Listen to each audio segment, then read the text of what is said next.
যাও, তোমার উম্মত ব্যস্ত থাকবে, আবার ফিরে যাও। এখানে স্বার্থ রয়েছে মুসা আলাইহিস সালামের, আমাদের স্বার্থ না। মুসা আলাইহিস সালাম কোনোদিন আল্লাহকে দেখে নাই, কিন্তু আল্লাহ দেখা যে স্বপ্ন, বিশ্বনবী কেবলমাত্র আল্লাহর কাছ থেকে আসলেন। আতরের দোকান থেকে যদি বের হয় তাহলে আতরে ঘ্রাণ থাকে কিনা গায়ে? আল্লাহর ফয়েজ এখনো বিশ্বনবীর কাছে রয়েছে। এখন মুসা আলাইহিস সালাম চাচ্ছে বারবার আল্লাহ দেখা স্বপ্নটা বিশ্বনবীকে দেখে আমি হাসিল করতে চাই। যান, আবার যান, গিয়ে কুমায় নিয়ে আসেন।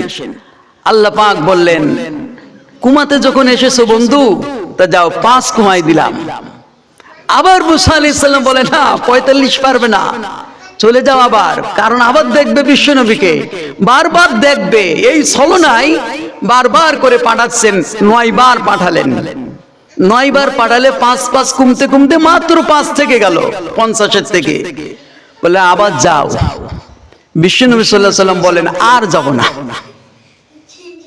কারণ এর ভিতরে বিশ্বনবী সাল্লাল্লাহু আলাইহি সাল্লামের স্বার্থ আছে, উম্মতের জন্য স্বার্থ রয়েছে। কারণ 5 এর ভিতরে স্বার্থ হলো হযরত আদম আলাইহিস সালাম দুনিয়াতে যখন আসলেন, দুনিয়াতে আসার সঙ্গে সঙ্গে তখন ছিল অন্ধকার। তখন কি অন্ধকার, রাত। এই রাত আর কোনোদিন পোয়ায় না, 300 বছর পার হয়ে গেল কিন্তু রাত পোয়ায় না। এই রাত যখন পোয়ালো বিশ্বনবীর নাম বলার কারণে, তখন সকাল যেই হয়ে গেল, সকাল হওয়ার সাথে সাথে হযরত আদম আলাইহিস সালাম 2 রাকাত নামাজ আদায় করলেন। বলেন সুবহানাল্লাহ। এই 2 রাকাত হলো ফজরের নামাজ। এবার দুপুর বেলা যখন হলো, হযরত ইব্রাহিম আলাইহিস সালাম নমরুদের আগুনের ভিতরে থাকলেন 40 দিন। কয়দিন? 40 দিন থাকার পর যখন মুক্তি পেয়ে গেলেন, 40 দিন পর ইব্রাহিম আলাইহিস সালাম 4 রাকাত নামাজ আদায় করলেন। সেই নামাজ ছিল জোহরের নামাজ। কোন নামাজ বলেন? জোহরের 4 রাকাত নামাজ। হযরতে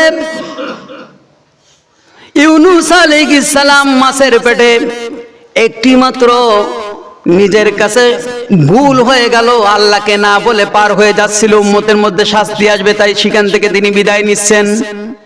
এই যাওয়ার কারণে পালাতক গোলাম হিসেবে যখন কেঁপে উঠলো লঞ্চ, তখন বলল পালাতক গোলাম যখন ওঠে লঞ্চে, তখন লঞ্চ কেঁপে ওঠে।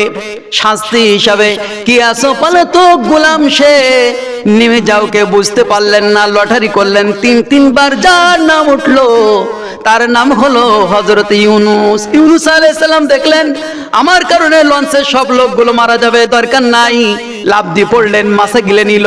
40 দিন পর্যন্ত মাছের ভিতরে থাকলেন। আর যখন মুক্তি পেলেন তখন ঠিক আসরের সময় হয়ে গেল। তাই উনি শুকরাতান আল্লাহ তাআলার কাছে 4 রাকাত নামাজ আদায় করলেন। সেই নামাজ হলো আসরের নামাজ। এবার ইহুদিদের ভিতরে যখন ইহুদিরা হযরত ঈসা আলাইহিস সালামকে বিভিন্ন কায়দায় মারতেন, ধরতেন, দাবড়ালেন, মুক্তি পেয়ে গেলেন তাদের দাবড় থেকে। হযরত ঈসা আলাইহিস সালাম শুকরাতান মাগরিবের সময় মুক্তি পেয়ে গেলেন দাবড় থেকে। নবীরা কিন্তু এমনি এমনি মুক্তি পায়নি, তাদের শাস্তির মাঝে মুক্তি পেয়েছে। এইভাবে হযরত ঈসা আলাইহিস সালাম যখন মুক্তি পেয়ে গেলেন, ওই সময়টা ছিল মাগরিবের সময়। তিনি মুক্তি পেয়ে 3 রাকাত নামাজ আদায় করলেন, তার নাম হলো মাগরিবের 3 রাকাত নামাজ। হযরত মূসা আলাইহিস সালাম যখন ফিরাউনের হাত থেকে নীল নদ পার হলেন, আর ফিরাউন ডুবে গেল, মূসা আলাইহিস সালাম তার সৈন্য সামন্ত নিয়ে পার হয়ে গেল।